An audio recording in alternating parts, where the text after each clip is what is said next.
מערכת ניהול חיובים קבועים בריטיינר, חוזים, באמצעות הוראת קבע בבנק או חיוב בכרטיס אשראי, מיועדת לארגונים ועסקים המחייבים את לקוחותיהם מדי תקופה לפי הסכמים.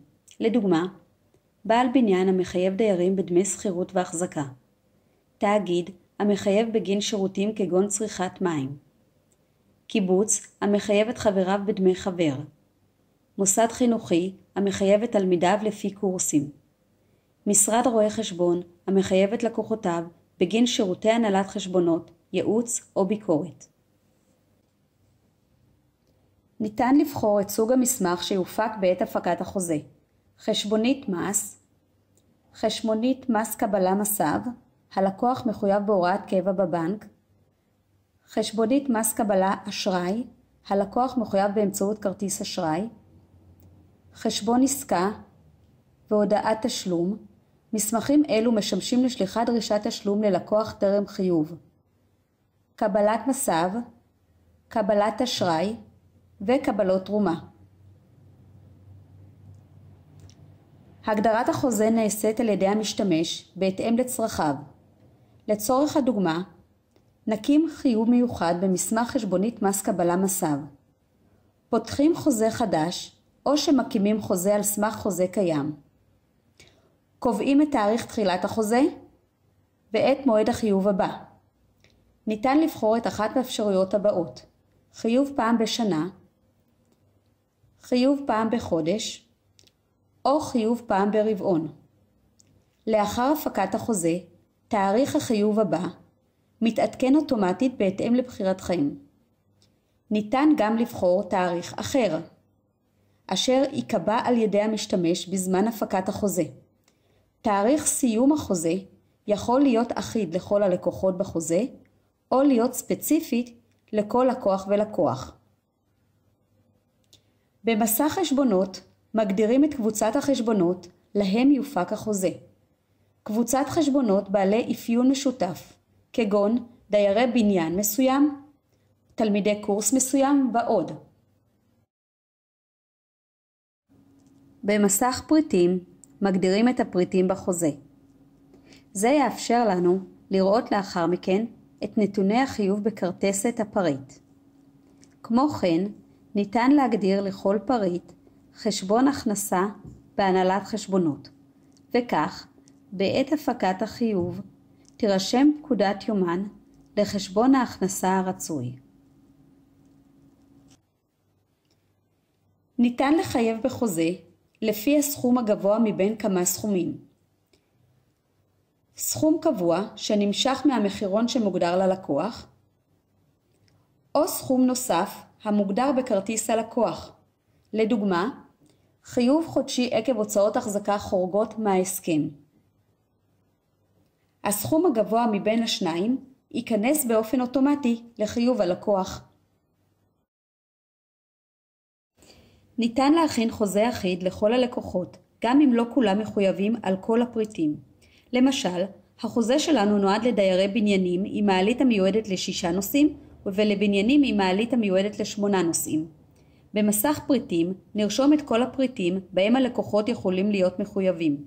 באמצעות מערכת המחירונים של חשבשבת, טבלת הנחות ועמלות או מחירים מיוחדים, נעדכן ללקוחות את המחירים שלהם. לקוח שלא אמור להיות מחויב בגין פריט כלשהו, לא יימשך לו מחיר לפריט. כך הפריט יופיע בטיוטה שלו במחיר 0. בזמן ההפקה הסופית ניתן למחוק פריטים ללא מחיר, כך שיופיעו במסמך הסופי רק הפריטים עליהם הוא מחויב. באופן זה אנחנו מפיקים מסמכים רבים בבת אחת, שכל אחד מהם מכיל רק את הפריטים הרלוונטיים ללקוח. אם ברצוננו לעדכן תוך כדי הפקת החוזה את המחירים המיוחדים ללקוח, נסמן במסך הגדרת חוזה עדכון מחירים מיוחדים לפריטי המסמך. במידה והמחירים ישונו בטיוטות, בזמן הפקת המסמך המחירים המיוחדים של הלקוחות יעודכנו למחירים אלו. בהגדרת חוזה ניתן לקבוע הצמדה. שיטות ההצמדה הן הצמדה למדד, הצמדה למטבע או הגבוה מביניהם. ניתן להוסיף לחיוב גם אחוז ריבית שנתית. אפשר להפיק את החוזה גם על סמך מסמכי בסיס. מסמכי בסיס כגון תעודת משלוח, הצעת מחיר, הזמנה או חשבון עסקה. כדי להשלים את הגדרת החוזה, ניכנס לגבייה בהוראת קבע. במסך זה נגדיר את הנתונים שיאפשרו לנו לגבות מהלקוח את התשלום באמצעות הוראת קבע בבנק. כעת נפיק את טיוטות החיובים. הטיוטות מופקות לפני ההפקה הסופית של המסמך. ניתן לדפדף בטיוטות, לערוך שינויים במחירים, בכמויות או בשם הפריט, להוסיף פריטים או למחוק פריטים, ורק אז לבצע הפקה שבסופה מופקים מסמכים ונוצרות פקודות יומן. המסמך מופק למדפסת או למייל בהתאם להגדרות בחשבון הלקוח. מערכת ניהול חיובים קבועים מאפשרת להפיק גם מספר חוזים בו זמנית. לצורך כך נגדיר קבוצת חוזים. נבחר בסוג המסמך הרצוי, נקיש על חדש ונסמן את החוזים שאנחנו רוצים לשייך לקבוצה זו.